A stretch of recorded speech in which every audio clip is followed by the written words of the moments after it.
It is good to be together with you this morning. I'm glad that we're here in doing this. I want to start something today that will hopefully continue for a long time, but not a weekly commitment. I wanted to follow up on my last sermon about praying for one another, and I will. That's still my plan, but not today. Today was something that's been on my calendar to talk about for a long time. And there's a few things that have been needing addressed that aren't being, but I've had this pegged, and I really wanted to talk about this today because of how the calendar lines up. And I'm not typically bound. I don't see myself as bound to the calendar. I don't emphasize the calendar in my preaching very much. And if anybody's getting nervous, this isn't a Christmas sermon. I'll just stop that train right there. But this is a winter sermon. The question we're going to ask today is, what does winter mean? Today is the winter solstice. If you didn't know, it's the first day of winter. It's tonight will be the longest night or the shortest day, depends on whether you're half full or half empty kind of guy. But tonight's the longest night of the year, the most darkness, right? Longest period of darkness in the year. The reason that happens, and I even brought I meant to bring a visual aid. I'm using the one that's been provided here.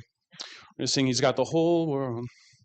It's because the Earth is tilted, right? There's a very basic scientific reason. The main line you could probably see is the equator. We know about that. But 23.4 degrees south of that is the Tropic of Capricorn. It's the lower main line that you can see going around. The one 23.4 degrees north is the Tropic of Cancer. And the reason that those matter, or what those are about, is that the Earth is on a 23.4 degree tilt, right? And as the Earth is traveling around the sun, it's going to be easier to move my hand, which represents the sun in this demonstration, than to move the Earth. But don't think that I'm confused about which one is happening. But we are on the moving observation platform, right? So it's going to seem like everything else is moving. So we're just gonna live with that. And as the sun is over here in our orbit, right, it's facing this way. And so today, as far south as the Tropic of Capricorn, today and a little bit tomorrow, at precisely noon, the sun will be precisely at the top of the sky. Its zenith will be at the truest, like middle of the sky. And that's as far south as that ever happens. The Tropic of Cancer, if you're getting ahead of me, is in the summer, right? That's what happens, because then in the summer the sun is over here, or we're over there in relationship to the sun, and the Tropic of Cancer is getting the most direct heat, and the northern hemisphere is getting the most direct heat, and so that's why we have winter, kind of. And I say kind of because what I want to show you is how when Paul says that in Romans 1 and verse 19, when he says that what can be known about God is plain to them because God has shown it to them.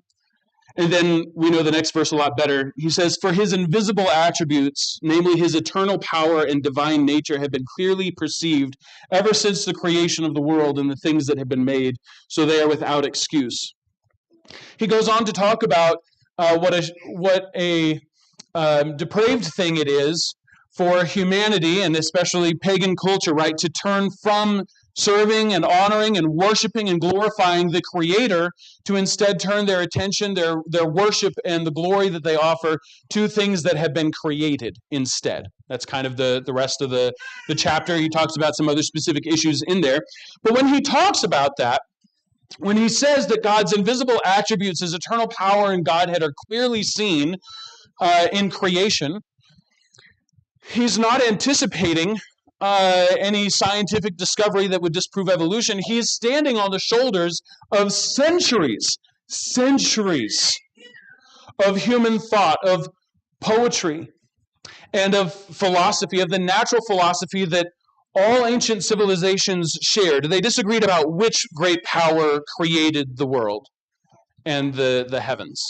But they didn't disagree whether it was a great power. Nobody thought that it was a happy accident that just sprung everything into what it is. Not until 1700s does that idea start kind of playing in the back of people's minds on anything like the world stage. So Paul isn't talking about that. He's talking about what we all know. What we all know, when you look around and when you observe the world, we all see God's invisible attributes, his eternal power and his Godhead. So what is it that everybody's looking at? And if we were going to unpack that, which would be a lot of fun for me, we could spend years unpacking everything about trees and rocks, about water in different forms, water in different bodies, water in different places, water flowing in different directions, and all of these things. We could talk about every element, every piece of nature, every formation in nature, and we can find some meaning there. But what I want to show you is, first of all, not only does God kind of allow for people who are recorded in Scripture to talk that way, and he does. We can go back and forth. I don't think we need to. Go ahead and turn to Job chapter 37. Towards the very end of Job. Job 37 is the tail end of the last half or so of Elihu, his final address to Job. Whether or not you want to say that Elihu is inspired in the things that he's saying here, or whether it's just inspired the way that it's written down, wherever you want to put that, doesn't matter for the point I'm going to make right now. But Elihu makes some of the following points. I just want you to notice how he talks about nature and what he observes, what he deduces about God through nature. We'll start in verse 5. Job 37:5. God thunders wondrously with his voice. He does great things that we cannot comprehend. For to the snow he says, fall on the earth. Likewise to the downpour, his mighty downpour. He seals up the hand of every man, that all men whom he made may know it. Then the beasts go into their lairs and remain in their dens. From its chamber comes the whirlwind, and cold from the scattering winds. By the breath of God ice is given, and the broad waters are frozen fast. He loads the thick cloud with moisture. The clouds scatter his lightning. They turn around and around by his guidance to accomplish all that he commands them on the face of the habitable world. Whether for correction or for his land or for love, he causes it to happen. He goes on and he keeps talking a little bit about nature, but that little bit, he's talking specifically about winter. He's talking about God's interaction with the world and describing winter as this obedience of nature to God's breath, to his voice, to his touch, to his will. He's personifying the universe and saying that what's actually happening now isn't just that the globe is on one particular quadrant of its orbit. Winter is more than that. Winter is when God's breath goes forth and gives ice. I think we felt a foretaste, and maybe more than any of us ever want, of God's breath earlier this week, right? The next chapter begins, the Lord answered Job out of the whirlwind. I wasn't outside at 3 a.m. that night. But and that's not even, I don't know what category of a hurricane this whirlwind would have equated to. Probably more than a 2, which is what we got, or thereabouts. The low end of a category 2. I don't even want to know what that felt like. But how many of you, as you were woken by the wind, by the noises your house was making in the wind, by damage or by things going on outside or whatever it was, when did you think about the breath of God? I didn't that night. This isn't, don't you wish you were as holy as me? No. It took me a while too. In fact, the first place I looked was in Revelation. I was like, I don't know if this is one of the bowls or the trumpets. I don't know. It's not one of them. In fact, I think it's the trumpets or the bowls. The section begins with God restraining all of the winds. I was like, okay, so it's not the apocalypse, because the winds would be all restrained right now. That's not the point. So what I want to do, so first of all, we've read this section from Elihu, and what he's doing is he's looking at the natural world, and he knows things about God because of what he sees in nature. And maybe you think, well, Elihu, wasn't right in everything that he said. None of Job's friends had a great track record. Elihu has the best track record of Job's friends. But consider, leave a marker there in Job 37, 38. But consider Psalm 104.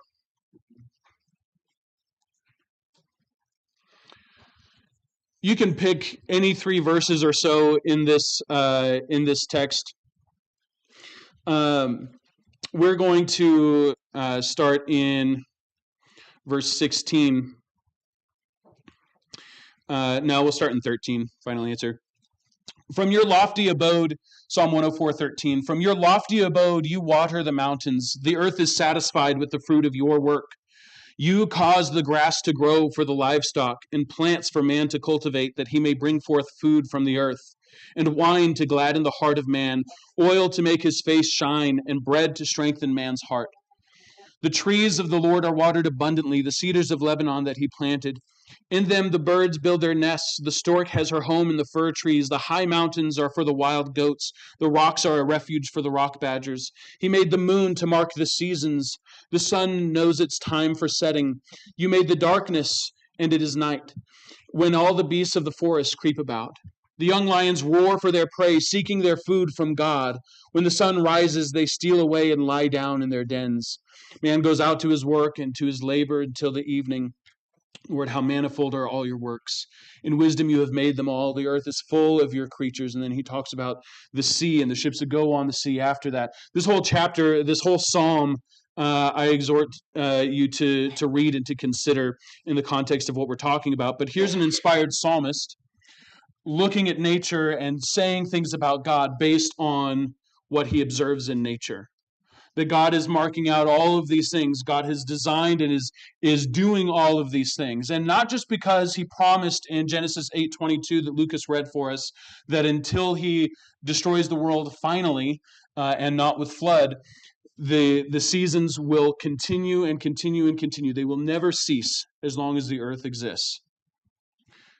But it's not just that God promised this and he designed this 23.5-degree tilt and this particular orbit so that the seasons would continue. The psalmist and Elihu both talk about God as being actively and continually involved in making these things happen. What if you thought, like the ancients did, that every breeze was a breath of the Almighty?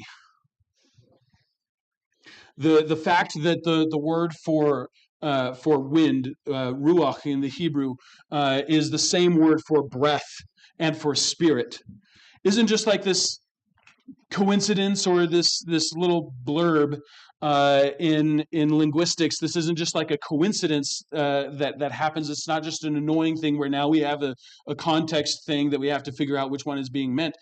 It always means some kind of composite or something is there. Maybe one of them is obviously at the forefront, but the others are present. They're part of the associated thought. But if you turn back to Job now in chapter 38, when God answers Job out of that whirlwind, we'll start in verse 4, Job 38:4. Where were you when I laid the foundation of the earth? Tell me if you have understanding. Who determined its measurements? Surely you know. Who stretched the line upon it? On what were its bases sunk? Who laid its cornerstone? When the morning stars sang together and all the sons of God shouted for joy? Or who shut in the sea with doors when it burst out from the womb? When I made clouds its garment and thick darkness its swaddling band, and prescribed limits for it, and set bars and doors, and said, thus far you shall come, and no further, and here your proud waves be stayed.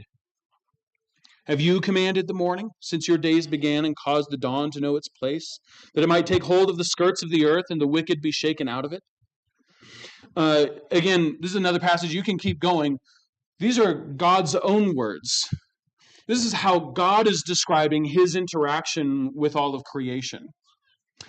And the language that he's using, and I don't just mean the literary style, but the language that he's using is poetic language. And a lot of us aren't really comfortable with poetic language. First, let me say what I mean by not just the literary form. This is recorded in poetry, but the idea of taking things in nature and saying, what is this like, and coming up with metaphors for it, that is a poetic exercise.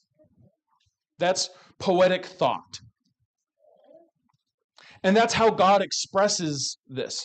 But I want to say before we get too much further, especially since many might not be very comfortable with poetry. Maybe you feel like it's difficult, it's challenging, it's hard to understand, it's beyond your grasp.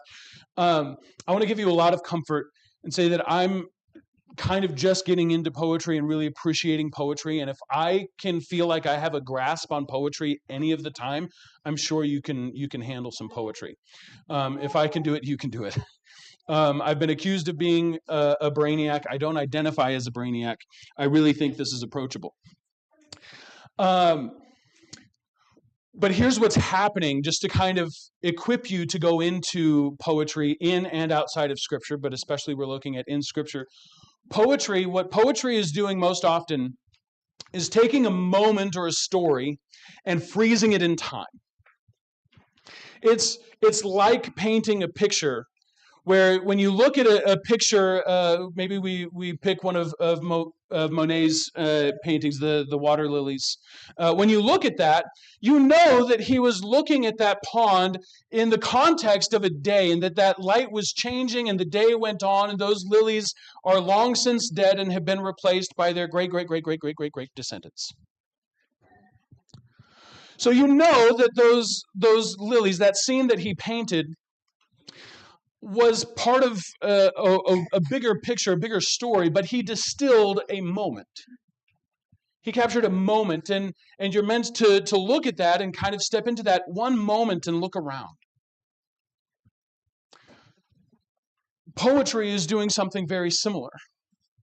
Here, God is taking the second verse in the Bible, the first two verses in the Bible, and he's describing it as the sea. Did you notice that in verse 8? Who shut in the sea with doors when it burst out from the womb? When God made the heavens and the earth, and the Spirit of God hovered over the surface of the waters, in between there was what God is describing here as the waters springing forth like a child from the womb. And not just that, he says that he made the clouds its garment, and thick darkness its swaddling band. Not only was I there when it was born, I gave birth to the seas, and I dressed it, I tended it, I cared for it, I nurtured it. He's freezing this moment, and he's letting you step into that moment in the first two verses in all of the Bible. And step in and kind of look around and explore that. That's what poetry is most often trying to do. And when I learned that, a lot of poetry became less confusing or difficult because now I'm thinking, okay, what story am I in, and what am I supposed to be seeing here? This is time being slowed way, way down. And stories can be told in poetry, but we're not getting into it. This isn't actually a discourse on poetry and how to treat it. I just want you to know that when you come to poetry, it's not always as scary as it looks. And so when we think about the seasons, and we think about how God has used various writers and how God himself has talked about nature, we see it being used as the basis, the anchoring point, because it's what we can see and experience with our senses. It's the anchor to teach us things that we can't discern with our senses.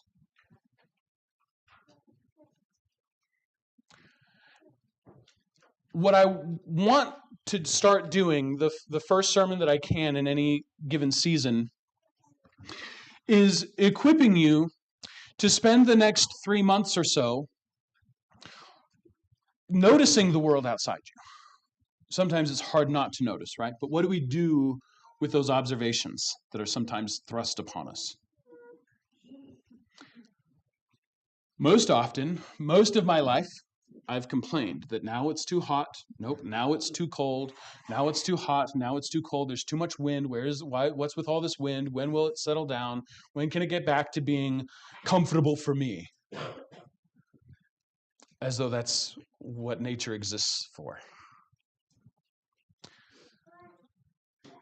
But when we observe that the seasons themselves are part of God's promise, and not just part of God's promise, but are part of God's plan in how to express and reveal himself to us, I want to equip you. I want you to join me in looking around and seeing, okay, what is this actually telling us? What is this showing us about God?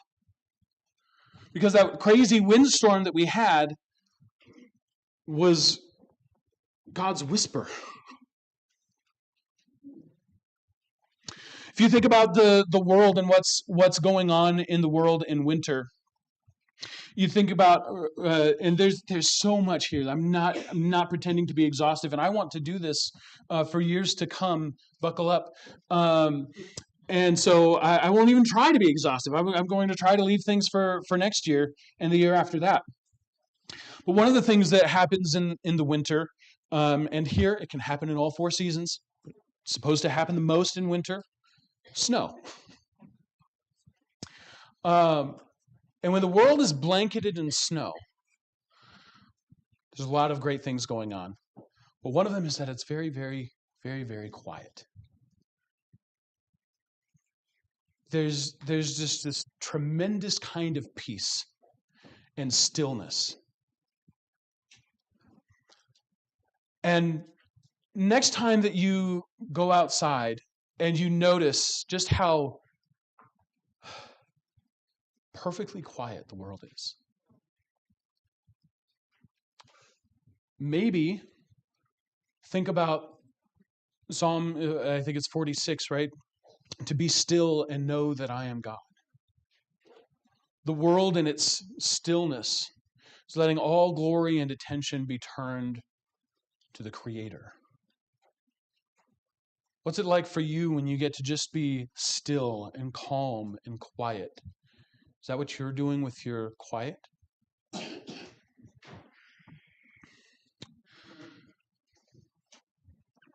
It's Psalm 46:10. If my notes are correct, they're not always correct. One of the clearest things that's going on in winter is a death. Everything is dying. The trees are dead and dying, which is a consequence of the fall, right? Pun kind of intended. The fall came and then death came, right? That's how this goes. It's interesting. Here's another thing I don't make a point about or won't argue about.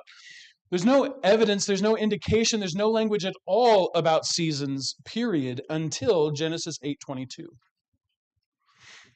We can think of all the time in the garden, and maybe certainly there were, because Genesis 8 is hundreds, possibly 1,000 years or more after creation. So maybe, obviously, there were seasons before that, but maybe there weren't. Maybe there weren't. The picture painted in Genesis 2 is very, very summery. Like the end of spring into summer, but even then into summer, because he doesn't create seeds that would then produce trees, that would then produce fruit, that would produce seeds, that would produce trees. He created trees, vegetation that would produce after its kind, animals that would produce after their kind.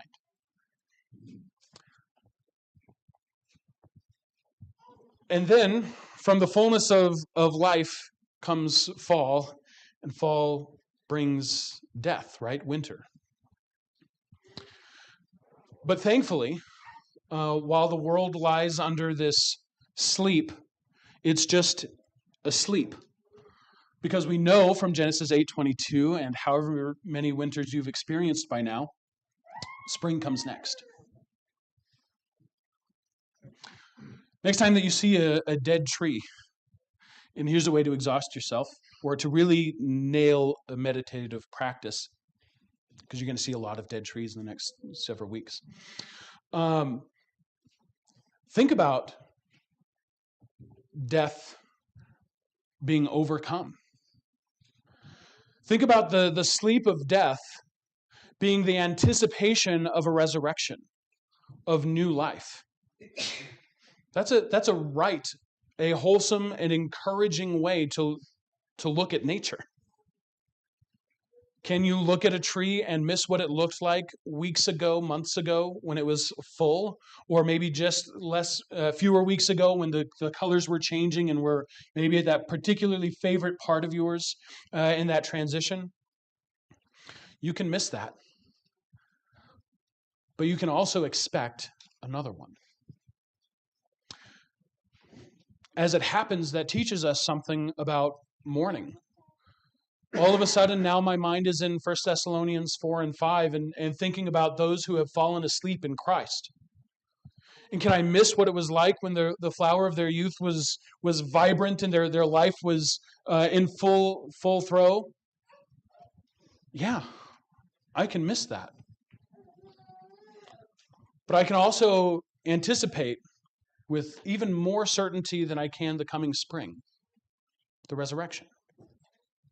And something fuller and more beautiful, and more vibrant, and more real, and more lasting than what was lost. We can also look at, and this is the last one, and then we'll start wrapping up. We can also look at how God provides in a time of nature's scarcity. We can think about maybe even the Sabbath practice of him giving twice as much food on the sixth day so that there would be enough for the seventh. And one of the things that happens in the fall, right, is the harvest, right? This bounty of the year is now on the table, and we enjoy this, but we also have this to last us the winter. Now, modern commerce has kind of killed that vibe.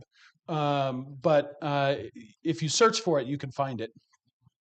But here's a twist on one of the Bible's parables from nature. Go to the squirrels, sluggards. Did you know that many a squirrel is bound to die this winter from, whether you call it starvation, hypothermia, exposure, whatever? They're going to die because they don't have enough food to get them through the winter. But most of those squirrels who will die that way did gather. They did spend the time that they were supposed to, most of them, gathering everything that they needed for the winter and stashing it.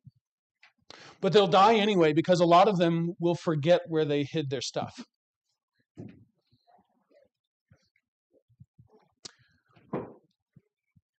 Something to that. The Bible, Jesus himself instructs us to lay up treasures in heaven where moth and rust won't decay it and destroy it, but also where you're sure not to forget where it is. But I mean, I don't know about you. I kind of feel like one of those squirrels some days. You ever feel kind of pulled in every direction and always feel like you're forgetting something? You ever feel like, I know that I provided more. I know that I secured more. I know that I had something for this. I don't know where I put it. For me, that's usually the combination of Samsung Notes, OneNote, 17 different notebooks, and however many other apps that I have for taking notes. I know that I wrote down what we talked about. I know that I did. Don't know where I wrote it down. But how much more are we doing that with our time, with our spiritual energy, and the investment of the resources God has entrusted to us, not only to sustain ourselves and our own lives, but also to sustain others, to work with our hands what is good so that we have enough to share with any who have need.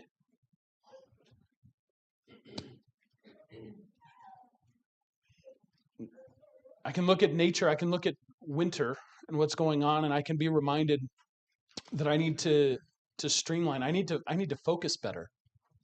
I need to focus my efforts and my energy. And as I see earlier in the years, I see winter coming on and staring me at the face there at the tail end of the calendar. I think, oh man, I'd better make sure that I'm ready, because I know I'm not going to have as much energy in the winter. So make sure that your focus is on God. But one last lesson from the globe itself.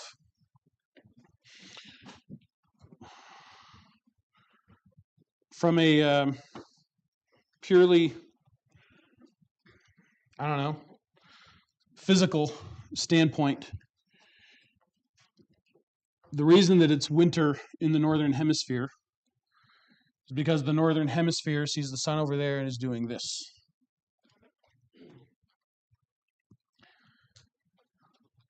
And of course, I don't need to prove to you or help you at all in thinking about the fact that the sun, in so many ways, should be reminding us of the eternal Father, the light of the world.